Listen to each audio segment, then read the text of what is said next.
আজকে আমরা এই ভিডিওর মাধ্যমে যেটা আপনাদের সামনে প্রেজেন্ট করতে চাই সেটা আপনারা শুনেছেন দুটি ওয়ার্ড, দুটি শব্দ, একটা হচ্ছে সামন আর একটা হচ্ছে ওয়ারেন্ট। আমরা এই ভিডিওর মাধ্যমে জানবো সামন কাকে বলে আর সামন কেন ইউজ করা হয়। এই ভিডিওর মধ্যে আমরা জানবো ওয়ারেন্ট কাকে বলে, ওয়ারেন্ট কেন ইস্যু করা হয়। আর এই সামন অ্যান্ড ওয়ারেন্ট দুটোই কোর্ট থেকে ইস্যু হয়, কিন্তু দুটো বিভিন্ন ব্যক্তির দ্বারা ইস্যু হয়ে থাকে। তো কি ইস্যু করে সেটাও আমরা আলোচনা করব, কিভাবে ইস্যু করা হয় সেটাও আমরা এই ভিডিওর মাধ্যমে আলোচনা করব। বেসিক্যালি সামন অ্যান্ড ওয়ারেন্ট দুটো আলাদা ম্যাটার, যদিও দুটোই কোর্ট থেকে ইস্যু হয়, কিন্তু দুটো ওয়ার্ড সম্পূর্ণ আলাদা, দুটো ওয়ার্ডের মিনিং সম্পূর্ণ আলাদা, দুটো ওয়ার্ডের কার্যকারিতা সম্পূর্ণ আলাদা, দুটো ওয়ার্ডের অ্যাক্টিভিটিস সমস্ত কিছু টোটাল ব্যাপারটি আলাদা। তো সেই যে সূক্ষ্ম পার্থক্য রয়েছে, সেই পার্থক্যগুলো আমি আজকে আপনাদের সাথে ক্ল্যারিফাই করে দেব। চলুন আলোচনাটা শুরু করা যাক। কি বলছে এখানে? আন্ডার ক্রিমিনাল লর আন্ডারে the appearance of any person,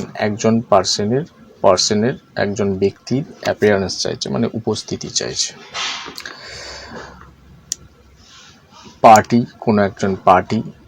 কোনো একজন উইটনেস, সাক্ষী, or production of things or documents, কোনো ডকুমেন্টস বা কোনো কিছু জিনিস যার প্রোডাকশন, শো করানো, এনে দেখানো, ইন দ্য কোর্টের মধ্যে, can be made in the following two manners, দুটো মাধ্যমে পদ্ধতিতে করা যেতে পারে, by issuing summon and by issuing a warrant. কি বলছে? ক্রিমিনাল লতে বলা আছে যে কোনো ব্যক্তি, কোনো পার্টি, উইটনেস, কোনো সাক্ষী অ্যান্ড কোনো কিছু জিনিস বা কোনো ডকুমেন্ট, কাগজ, পেপারপত্র ইত্যাদি কোর্টে সাবমিট করানোর জন্যে, কোর্টে দেখানোর জন্যে, কোর্টে শো করানোর জন্যে কোর্টকে দেখাতে হবে। তার জন্য কোর্ট যেটা ইস্যু করে, একটা হচ্ছে সামন ইস্যু করে, একটা হচ্ছে ওয়ারেন্ট ইস্যু করে। চলুন এখন আমরা দেখব হোয়াট ইজ দ্য সামন। সামন কি? সামন কি বলছে আমি একবার পড়ে ভালো করে বুঝিয়ে দিই। Someone is a legal notice issued to A party or witness to appear before the court or to produce any document or things before the court.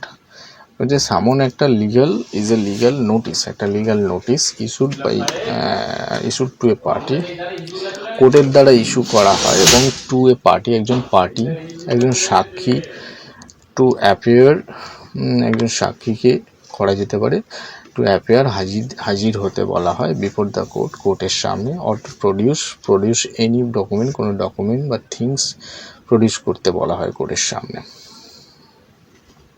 সেটাকেই সামন বলছে। Whenever an aggrieved party institutes a case against the accused, the court issue or serves a summon to notify the person about obligations of the person to appear before the court. মানে যখন কোনো একজন ব্যক্তি aggrieved ভুক্তভোগী একটা case register করে কোর্টে, court তখন সেই ব্যক্তির সমস্ত কথা শোনার পরে সেই ব্যক্তির হয়ে যার এগেনস্টে কেস ইনস্টিটিউট করা হয়েছে তাকে, বা সেক্ষেত্রে কোনো উইটনেস, সাক্ষী থাকলে সেই সাক্ষীকে লিখিত সামন জারি করা হয় এবং তাদেরকে নিজেকে উপস্থিত হতে কোর্টে সেটাই জানানো হয়। এছাড়া তাদের কাছে যদি কোনো ডকুমেন্টস থাকে, সেটা কোর্ট যদি মনে করে এনাদের কাছে এই ডকুমেন্টস থাকতে পারে বা এই জিনিস থাকতে পারে, সেই জিনিসটা শো করতে বলে দেওয়া হয়। অ্যান্ড এ সামন can be issued to any person, একটা সামন যে কোনো ব্যক্তির নামে সামন ইস্যু করা যেতে পারে, যে কোনো পার্টির নামে, or witness that the court, অথবা কোনো সাক্ষীর নামে, that the court finds relevant to the case. Court যদি মনে করে যে কোনো ব্যক্তি, যে কোনো পার্টি, যে কোনো সাক্ষীর কাছেই সে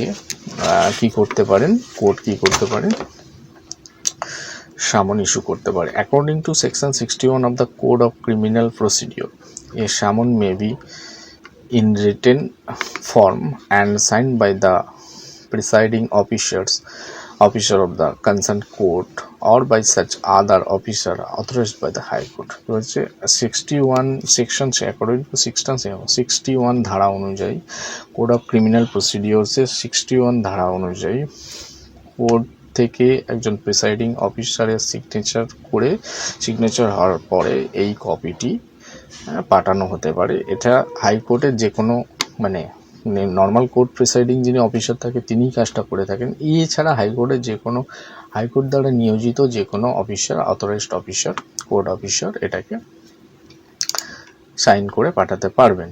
And what is the purpose of issuing summon? সামন ইস্যু করার পারপাস হচ্ছে to compel the appearance of the accused or witness। কি বলছে, বাধ্য করা হচ্ছে অ্যাপিয়ার হতে, মানে কোনো একজন অ্যাকিউজড ব্যক্তি অথবা সাক্ষী যিনি আছেন তাকে বলা হচ্ছে তাকে সে যেন কোর্টে উপস্থিত হয়। এটা একটা উদ্দেশ্য। আর প্রোডাকশন অফ থিংস, কোনো জিনিস অ্যান্ড ডকুমেন্টস, কাগজপত্র ইত্যাদি থাকলে সেগুলোকে প্রোডাকশন করতে বলা হয়। এই দুটো পারপাসের জন্যই সামন জারি করা হয়। অ্যান্ড নেক্সট আমরা আলোচনা করব what is the warrant. A warrant is a legal document। কি বলছে, a warrant is a legal document that the judge or magistrate issues। একটা ওয়ারেন্ট একটা লিগাল ডকুমেন্ট, সেটা জাজ বা ম্যাজিস্ট্রেট ইস্যু করতে পারে। Which empowers A police officer to arrest any person. যেটা পাওয়ার দিচ্ছে পুলিশ অফিসারকে টু অ্যারেস্ট, একজন ব্যক্তিকে অ্যারেস্ট করতে, টু এনি পারসন, যে কোনো ব্যক্তিকে, সার্চ এবং তার এগেনস্টে সার্চ আর যে কোনো কিছু সিজ বাই এনি প্রিমাইসেস, কোনো প্রিমাইসেসে সার্চ করা এবং সেখান থেকে সিজ করার সমস্ত পারমিশন দেওয়া থাকছে ওয়ারেন্টের মধ্যে। মানে ওয়ারেন্ট হচ্ছে খতরনাক চিজ। সামন অনেক হালকা, ওয়ারেন্ট ডেঞ্জারাস। আর take any other action, others যা নেসেসিটি অ্যাকশন নেওয়ার কোর্ট অর্ডারের দ্বারা সেগুলো অ্যাকশনগুলো পুলিশ নিতে পারবে। According to section 70 of the code of criminal procedure, it is a written legal document that is duly sign by the. আচ্ছা, অ্যাকর্ডিং টু সেনাস কোড অফ ক্রিমিনাল প্রসিডিওরে সেকশন 70-তে বলা আছে এটা একটা লিগাল ডকুমেন্ট। আর এটা হচ্ছে সিগনেচার বাই জাজ অ্যান্ড ম্যাজিস্ট্রেট এটা ইস্যু করতে পারেন এবং কোনো প্রিসাইডিং অফিসার সিগনেচার করে সেটাকে সিল দিয়ে কোর্ট সিল দিয়ে পাঠাতে পারবেন। ইট অথরাইজ এ পুলিশ অফিসার, এটা একজন পুলিশ অফিসারকে অথরাইজ করেছে টু মেক এনি অ্যারেস্ট। যে কোনো ব্যক্তিকে যে কোনো সময় তুমি অ্যারেস্ট করে নিয়ে আসতে পারো, হ্যাঁ, যে কোনো এতে অ্যারেস্ট করে নিয়ে আসতে পারো, তার জন্য ওয়ারেন্টটা জারি করা হয়। What is the purpose of issuing warrant? Two bring the accused before the court, to bring the accused before the court for his trial। কোনো অ্যাকিউজডকে মানে অভিযুক্তকে তার কোর্ট ট্রায়ালের জন্য, যে বিচার করা হবে সেই বিচারের ট্রায়ালের জন্য তাকে পাওয়া যাচ্ছে না, তো সেক্ষেত্রে কোর্ট অর্ডার করে পুলিশকে, এনফোর্স করে যে তুমি আপনারা ওকে নিয়ে আসুন, তুলে নিয়ে আসুন, অ্যারেস্ট করে নিয়ে আসুন, যেভাবে নিয়ে আসুন। And production of things and documents, এবং যে কোনো কিছু প্রোডাক্ট এবং ডকুমেন্টস এগুলোকেও সেম প্রসিডিওরে এখানে আপনাকে তুলে আনতে হচ্ছে, সিজ করতে হচ্ছে এবং কোর্টকে শো করতে হচ্ছে। সামন ভার্সেস ওয়ারেন্ট।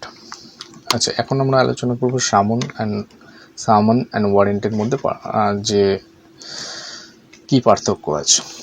বলছে 5 মেজর ডিফারেন্সেস বিটুইন সামন অ্যান্ড ওয়ারেন্ট। সামন অ্যান্ড ওয়ারেন্টের মধ্যে 5টা মেজর ডিফারেন্স আছে। দেখি সেগুলো কি আছে, আলোচনা করা যাক। নাম্বার 1, সামন।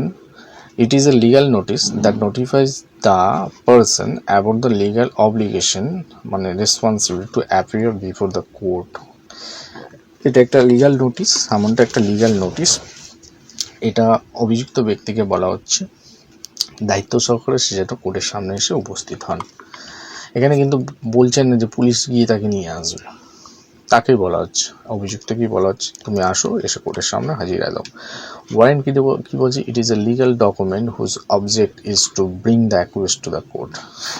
এটাও একটা লিগাল ডকুমেন্ট ওয়ারেন্ট, কিন্তু যার উদ্দেশ্য হচ্ছে, যেটার উদ্দেশ্য কি বলছে, তো ব্রিং দ্য অ্যাকিউজড, ব্যক্তিকে নিয়ে এসো অ্যাকিউজড টু দ্য কোর্ট, ধরে নিয়ে এসো, কোনো ইনভিটেশন নয়, তুলে নিয়ে এসো, এটা হচ্ছে ওয়ারেন্টস। সামন নেক্সট পার্থক্য, it is issued to a person, party and witness. সামনটা করা হয় কোনো একজন ব্যক্তি, কোনো পার্টি, কোনো উইটনেস, কোনো সাক্ষীকে ডিরেক্টলি। ওয়ারেন্ট কি বলছে, it is issued to the police officer, এটা ইস্যু করা হয় পুলিশ অফিসারকে, বলা হয় ওই ব্যক্তিকে নিয়ে আনো। ওয়ারেন্ট পদে পদে বুঝতে পারছেন, warrant is dangerous, more dangerous than সামন। নেক্সট হচ্ছে 3 নম্বর সামন, it is A duplicate copy. সামন একটা duplicate copy, it has a duplicate copy, সামনের একটা কপি থাকে। As per section 61 of the code of criminal procedure, code of criminal procedure section অনুযায়ী সামনের একটা ডুপ্লিকেট কপি হয়, সেটা রাখতে হয়। অ্যান্ড ওয়ারেন্ট কি বলছে, it authorise a police officer to arrest the accused and produce him before the court. ওয়ারেন্টের কোনো ডুপ্লিকেট কপি নয়, এটাই একটাই এবং একটাই অরিজিনাল কপি, সেটা থানায় পাঠানো হয়, থানা পুলিশ অফিসারের কাছে পাঠানো হয়, পুলিশ অফিসারকে অর্ডার করা থাকে, ডিরেক্ট করা থাকে, যার এগেনস্টে ওয়ারেন্ট জারি হয়েছে তাকে তুলে আনার জন্য, তাকে নিয়ে এসে কোর্টের সামনে উপস্থিত করার জন্য। নেক্সট 4 নম্বর পার্থক্যে যাই, সামন, it has a duplicate copy as per section 61 code of criminal procedure. আচ্ছা, ওয়ারেন্টি কি বলছে, it doesn't have a duplicate copy, warranty কোনো ডুপ্লিকেট কপি নেই as per section 70 of code of criminal procedure. Next 5 নম্বর, সামন, it is A liberal invitation, মানে এটা একটা just জানানো হলো, আপনাকে জানানো হলো আপনি চলে আসুন, কোর্টে হাজিরা দিয়ে যান। Warrant, it is an order, warrant কি বলছে, it is an order to forcefully compel, বাধ্য করতে, বল প্রয়োগ করে কম্পেল, বল প্রয়োগ করে তোকে ব্যক্তিকে যার এগেনস্টে ওয়ারেন্ট করে তাকে নিয়ে আনো, সেটা হচ্ছে ওয়ারেন্ট। জাস্ট কনক্লুশনে আসা যাক, শেষ কি হলো। ইন কনক্লুশন, দো